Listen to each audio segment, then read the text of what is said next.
Well, what do you know? I'm doing something different on the channel for a change. Look, I know I've carved out a niche for myself as something of a boom shoot obsessive, which I wasn't expecting, but some of the best performing videos on the channel both historically and in the last month or so have been on boomer shooters. But we are entering an alternate dimension, one involving the Scots, oil rigs, and Yuletide terror. We are delving into a story by an experienced developer of the first-person narrative and horror genres, to experience a story that may be one of the best of this year. So sit down, grab a glass of your preferred beverage, and join us as we dive into The Twilight Zone. Look, y'all knew what you were getting into when you subscribed. That means I get to make the occasional reference to the American speculative fiction classic, The Twilight Zone.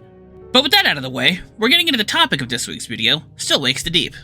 Developed by the Chinese firm of Dear Esther, Everyone's Gone to the Rapture, and most relevantly, Amnesia: A Machine for Pigs fame, Still Wakes the Deep is a narrative-driven first-person horror game. It was released on the 18th of June, but I didn't get to it because of both last week's video and the Shadow of the Erd Tree expansion for Elden Ring coming out, so I'm making it right by highlighting what is more than likely one of my favorite games of this year. Taking place on Christmas Day in 1975, Still Wakes the Deep places you into the working boots of Electrician Caz McCleary, an electrician working on the Berriga D oil rig off the coast of northern Scotland. The story writing and the way it's presented are excellent examples of world building, introduction of characters, and an escalation of stakes. We start in the accommodations deck, where all the crew cabins are located, and from there, we start to see the uses of environmental storytelling to tremendous degrees. Caz has pictures of his wife and daughters displayed in his cabin, and it's his way of keeping them in his thoughts while he's away. A small but noticeable touch. Throughout the opening minutes, you see how the entire accommodations deck is covered in Christmas decorations. There's a special Christmas Day menu, and you can tell that these people are just doing their best to try and celebrate the holidays as best and as normally as they can. You're introduced to several of Caz's fellow rig workers, and they all have conversations about Caz's predicament. This also leads to this being the most Scottish game I think I've ever played. The amount of Scottish slang that the characters use when talking to each other feels authentic and goes a long way to cementing the Berriga D as an actual living, breathing place. While all that's going down, you talk to more crew members while navigating and eventually making your way to Rennick's office. And this is where the sense of normalcy ends, because after a tense argument, Caz gets fired in his attempt to leave the platform, an explosion rocks the entire thing, and soon after, weird stuff starts growing out of the drill site, followed by monsters attacking the entire thing. This leads to the entire rest of Still Wakes the Deep's narrative runtime, making your way back through the various parts of the platform that are in various points of disarray, trying to get off the damn thing and gathering up as many survivors as possible. While Caz is the protagonist, you also have Rory, Caz's friend and the main cook of the Berriga D, and Finley, one of the main engineers. Another way that Still Wakes the Deep tells its story is through the use of flashbacks and mind screws.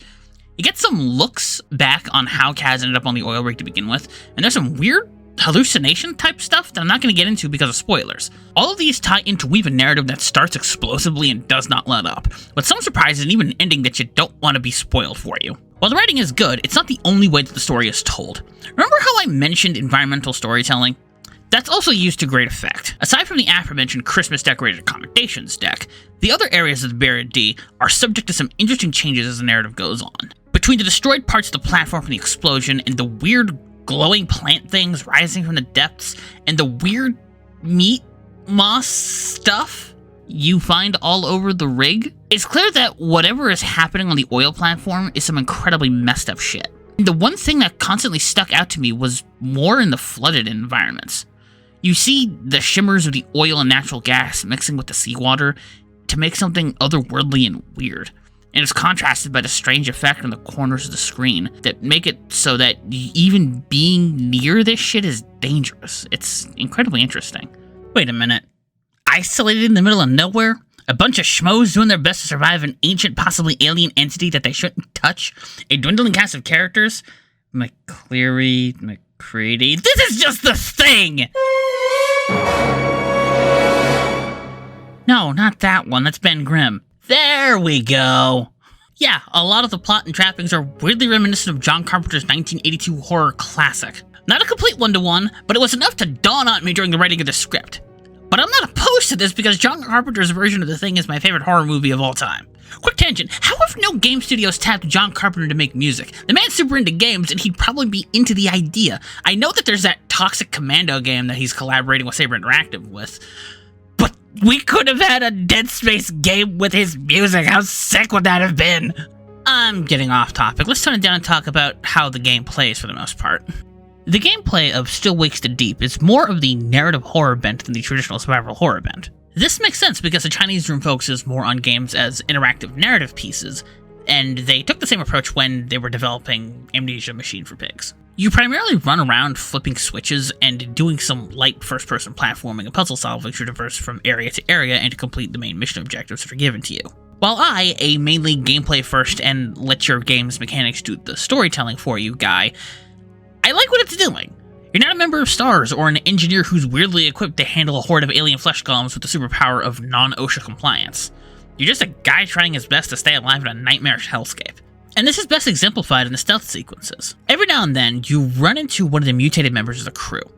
Since you can't defend yourself outright, you have to rely on primarily sneaking past them or running away while praying to your god of choice. It really does a lot to sell the hopelessness of the situation. They even incorporate Kaz's background as an electrician by having him do a simple puzzle that resets the generator. There's one more thing that I appreciate that's more feel-based than anything. Playing Still Wakes the Deep gives me the same sense of gnawing nervousness that playing a Resident Evil game would. And that makes sense because of the mechanical disempowerment on display. And while Resident Evil usually reserves the here's a fuck ton of weapons, ammo, and healing stuff, become a god of death for the back third, that obviously doesn't happen here. You're still the same Caz McCleary you begin and end the story with, and that's perfectly fine for what it does.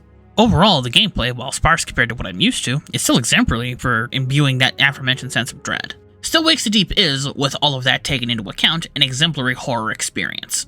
It uses its rather sparse mechanics in tandem with its great writing and characters to tell a story that's one of my favorites of this year. I highly recommend checking it out if you'd like horror and the Chinese Room's previous output. And that will be it for this week's video. Thank you very much for watching. Don't forget to like it if you did and share it around as well. It really helps the channel out a lot. Thank you and have a wonderful weekend.